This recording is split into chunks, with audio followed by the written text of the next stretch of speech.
네.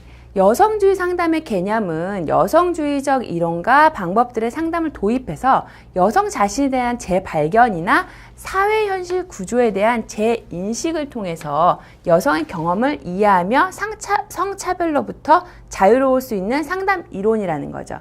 사회복지 실천의 기본이 빈부의 차이가 있거나 아니면 계층의 차이에 의해서 차별을 받지 않도록 하는 것이 기본 개념이었어요. 그렇기 때문에 이 여성들도 사회적 약자로서 보호를 받아야 평등한 사회가 구현된다, 이렇게 생각을 하시면 됩니다.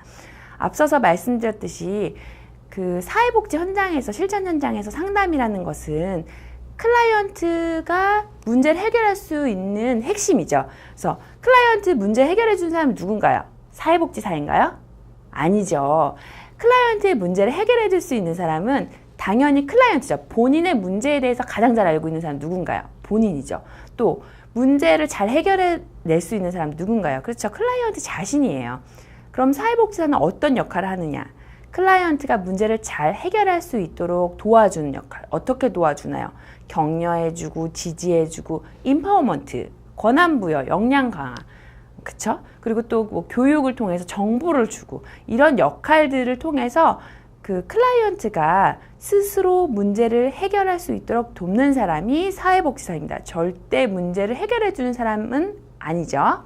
네. 여성주의 상담만의 특성이 있습니다. 여성주의 상담의 특성은 무엇인지 살펴보겠습니다. 첫 번째, 여성 개인의 문제는 개인이 아니라 사회적인 조건에서 기인하고 여성들의 심리만으로는 여성들의 문제가 해결되지 않는다는 각성에서 출발했다는 거죠.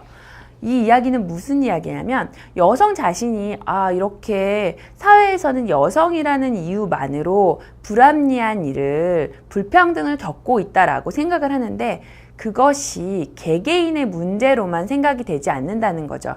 무슨 얘기냐면 이 개개인들이 모이면 사회가 되죠. 그렇죠? 여성 집단이 되고 또 더 큰 사회가 되고 여성이면서 또 어머니면서 또 어떤 부분에서 또 자녀가 되기도 하죠.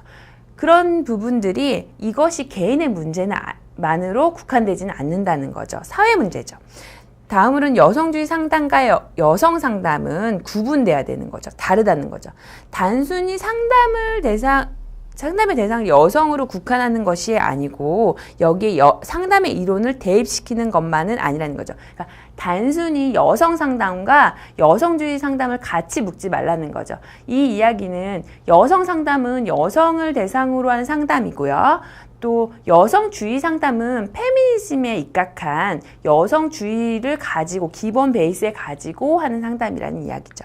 자, 상담자는 여성주의적 패러다임으로 현상을 이해하고 분석해서 스스로의 인식 구조를 개선함을 물론이고 내담자, 클라이언트의 이러한 인식 변화를 이끌어가는 적극적인 역할자가 되어야 된다는 거죠. 그래서 여성들이 여성에 대한 문제들, 또 여성 운동을 함으로 인해서 목소리를 높여주고 사회적으로 이제 인식이 되게 된 거죠. 개인의 문제뿐만이 아니고 이것은 사회적인 문제이다. 사회적인 약자에 대한 차별은 있어서는 안 된다. 이렇게 이야기가 된 것이죠.